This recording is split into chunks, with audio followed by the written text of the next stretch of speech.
Hello everyone, and welcome back to our channel, Forever in Memory. In this video, we'll be honoring American celebrities who have passed away today and in recent days, along with other notable figures from around the world. Before we begin, please show your support by giving this video a like. It really helps the channel. Thank you. And let's get started.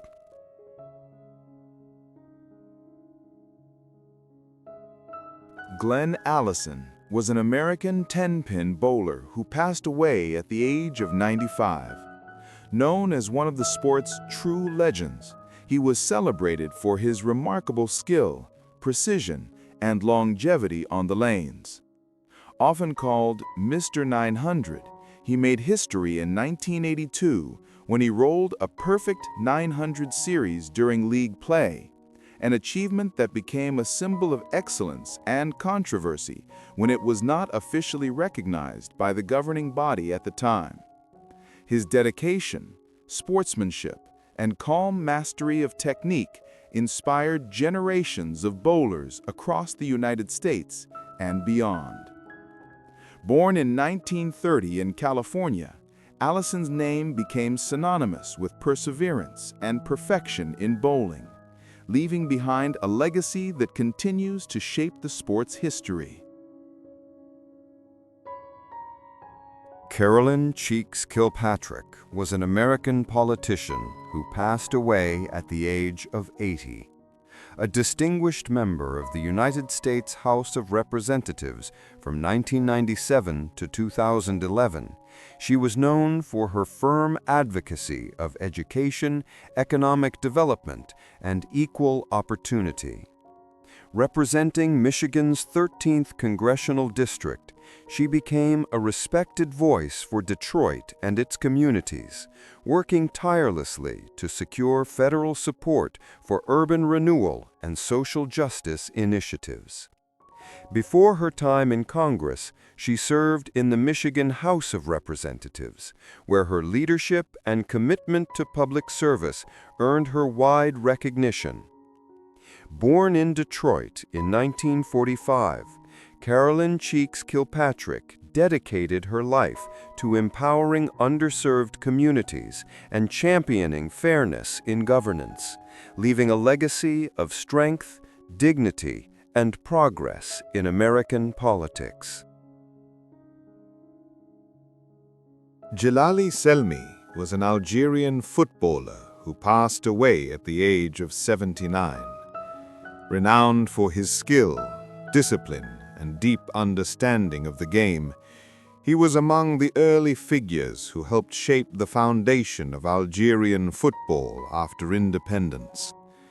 Playing as a midfielder, Selmi was admired for his sharp vision, elegant control of the ball, and quiet leadership on the field. He represented Algeria in the late 1960s and early 1970s, a time when the national team was forging its identity and inspiring a new generation of players. Beyond his athletic achievements, he was remembered as a man of humility and integrity who carried the pride of his nation wherever he played.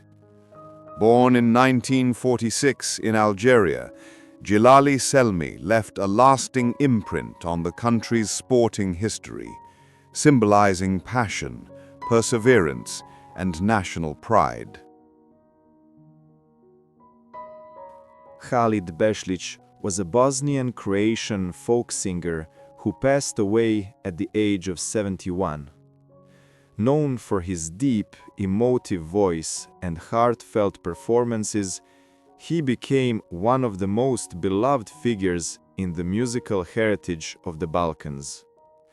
His songs, filled with themes of love, longing, and the soul of his homeland, resonated across generations and borders. Rising to fame in the 1980s, Bešlić's music blended traditional sevdah with contemporary folk, creating timeless hits that spoke to the heart of every listener. Despite facing personal hardships, including a near-fatal car accident, his resilience and passion for music never faded. Born in 1954 in Knežina, near Sarajevo, Halid Bešlić's legacy endures as a symbol of strength, tradition, and the unifying power of song throughout the former Yugoslavia. Sir John Gurdon was an English biologist who passed away at the age of 92. A pioneer in the field of developmental biology, he forever changed the understanding of how cells grow and specialize. His groundbreaking work in nuclear transplantation and cloning laid the foundation for modern stem cell research and regenerative medicine. In 2012, he was awarded the Nobel Prize in Physiology or Medicine alongside Shinya Yamanaka for discoveries that revolutionized biology and offered new hope for treating incurable diseases. Throughout his career, Gurdon's name became synonymous with curiosity, perseverance, and scientific vision. Born in 1933 in Dippenhall, England, he rose from a schoolboy once told he would never succeed in science to one of the most respected scientists of his century, leaving behind a legacy of brilliance, humility, and boundless contribution to humanity's understanding of life. José de Paiva Neto was a Brazilian religious leader who passed away at the age of 84. A writer, broadcaster, and humanitarian, he was best known as the president of the Legion of Goodwill, or Legião da Boa Vontade, an organization devoted to charity, education, and spiritual enlightenment. For decades, he championed the message of faith allied with reason, promoting solidarity, ethics, and compassion across Brazil and the world. His numerous books, radio programs, and speeches inspired millions, blending spiritual insight with social responsibility. Under his leadership, the LGW expanded its philanthropic reach, helping countless families and children in need. Born in 1941 in Rio de Janeiro, José de Paiva Neto dedicated his life to serving humanity through love, peace, and faith, leaving behind a legacy of hope and moral renewal that continues to touch generations. Lou Ferrigno was born in Brooklyn, New York, to a family of Italian immigrants, where strength, endurance, and loyalty were deeply valued. His childhood was marked by hardship. At an early age, he lost most of his hearing due to an ear infection, a challenge that shaped his resilience and determination. Isolated and often misunderstood, young Lou learned early that success would not come through words, but through effort. He found solace in comic books, where heroes triumphed not by speaking, but by acting. And in those colorful pages, he discovered the symbol of power born from pain, a symbol that would define his life. As a teenager, Lou Ferrigno began lifting makeshift weights in his basement, turning his weakness into energy. His body became his language, a way to express everything he could not say aloud. Though mocked at school, he never responded with bitterness. Instead, he trained relentlessly, listening to the rhythm of his heartbeat, feeling each muscle grow stronger as a quiet declaration of defiance. By the time he was 18, Lou Ferrigno's physique drew admiration and awe. His muscles, sculpted with precision and patience, told the story of discipline and solitude. When he first stepped onto a bodybuilding stage, the audience saw more than a competitor. They saw a man who had transformed adversity into art. His dream was simple yet profound, to prove to himself that true strength is not just physical, but also born in the soul. The path of bodybuilding became not just his pursuit of glory, but his way of survival. Inspired by legendary figures like Steve Reeves, Ferrigno's journey was only beginning, one that would soon lift him from the quiet corners of Brooklyn to the bright lights of the world stage. Ferrigno's rise in the world of bodybuilding was both meteoric and deeply human. In his early 20s, he began competing professionally, standing shoulder to shoulder with icons like Arnold Schwarzenegger during the golden age of the sport. His towering frame, powerful yet graceful, made him a natural standout. But behind that monumental physique lived a man driven by an inner fire, the desire to be seen, to be understood, and to prove that limitations exist only for those who accept them. In 1974, he competed in the Mr. Olympia contest, the very summit of bodybuilding, immortalized in the documentary Pumping Iron. That film introduced Lou Ferrigno to the world, the quiet giant training in the dim light of his Brooklyn basement, his father cheering him on with pride and longing. His story contrasted sharply with the charisma of Schwarzenegger, turning the film into a timeless portrait of struggle, ambition, and vulnerability. Although Lou did not take the title, he won something more enduring, the hearts of millions who saw themselves in his persistence. Despite the pain of defeat, Ferrigno never stopped evolving. He trained harder, studied himself, and began to understand that his destiny might extend beyond the stage. Hollywood noticed the man whose silence spoke louder than words. In 1977, he was cast as the Incredible Hulk, a role that would define him for generations. The transformation from humble bodybuilder to worldwide icon of strength was complete, yet Ferrigno approached fame with humility. Beneath the green makeup and muscle lay the same boy from Brooklyn who once dreamed of becoming a hero. For Lou, the Hulk was not a monster. He was a mirror, a creature of rage and tenderness, misunderstood by the world, yet filled with humanity. And in that paradox, Ferrigno found himself. In the years that followed, Ferrigno stepped into the role that would carry his image to every living room on the planet. Cast opposite Bill Bixby and the television series The Incredible Hulk, he endured long hours in the chair while makeup artists turned him a vivid green, then walked onto set with a presence that felt both terrifying and tender. Viewers did not simply watch a monster smash through walls.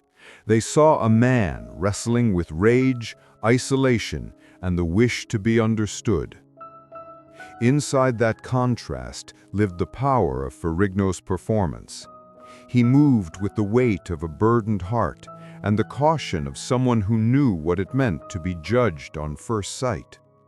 Week after week, the audience learned to feel for the creature. They were really learning to feel for Lou. Fame arrived like a flood, yet he did not let it wash away the discipline that built him. Between shoots, he trained the only way he knew how, with steady sets and a mind fixed on progress. When the series ended, he carried the momentum into films and guest roles, from sword and sandal adventures to playful cameos that nodded to his legend. The world had met Lou the icon. Now it began to meet Lou the working actor who kept showing up, learning new rhythms, and letting the cameras find more than muscle. He brought humor to his appearances on sitcoms and talk shows. He brought generosity to fan conventions, where people waited in long lines to tell him that his story had helped them endure their own. Then came a decision that surprised many. Years after the bright blaze of the bodybuilding spotlight, Ferrigno returned to the stage. He was older and wiser. He was also unafraid. Under the unforgiving lights, he posed again, a living testament that ambition can be renewed and that strength can be rebuilt after the world thinks your chapter is closed. He did not chase nostalgia. He chased proof that growth remains possible at any age. The result was not only a set of placements on the sport's biggest nights. The result was a message to every person in every gym who had ever wondered if it was too late to begin again.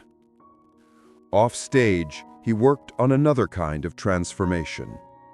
Hearing technology advanced, and with it came a new kind of clarity. After a lifetime of relying on hearing aids, he embraced modern implants and found the world opening in subtle ways. Everyday sounds sharpened. The voice of a friend felt closer. He spoke publicly about the experience and about the stubborn hope that had carried him through the years when conversation often felt like a wall. For people living with hearing loss, his candor was not a celebrity anecdote. It was a hand extended across the divide. Ferrigno's life filled with roles that seemed unlikely for a man known first for his size. He served in reserve law enforcement capacities, sharing fitness expertise and lending his name to community programs that encouraged discipline, resilience, and respect. He trained artists preparing for physically demanding tours. He launched fitness ventures that reflected the same slow and honest approach that once built his physique in a basement. Along the way, he became a mentor to younger athletes and actors who arrived with the familiar mixture of hunger and fear. He did not preach. He showed them what steady work looks like in practice. At home, he carried the quiet pride of a father and husband. His family saw the difference between the public symbol and the private man who cooked simple meals, checked on loved ones, and listened carefully, even when the world around him still felt loud. The son who once turned pages of comic books in search of heroes had created a life where comic book courage looked like patience, kindness, and follow-through. He did not need to lift a car to impress anyone. He needed to be there on an ordinary Tuesday. The culture kept calling him back for winks and tributes. He appeared as himself in comedies, traded lines with younger stars who had grown up watching him, and lent his unmistakable presence to new versions of the character that had defined an era. Sometimes he provided a voice. Sometimes he walked across the screen for a few seconds and stole the scene with a smile that said he understood the joke and welcomed it. Each appearance reminded audiences that myths endure because people invest their own hopes in them. Lou had become one of those myths, but he never treated it like a crown. He treated it like a responsibility. People often ask what his legacy is.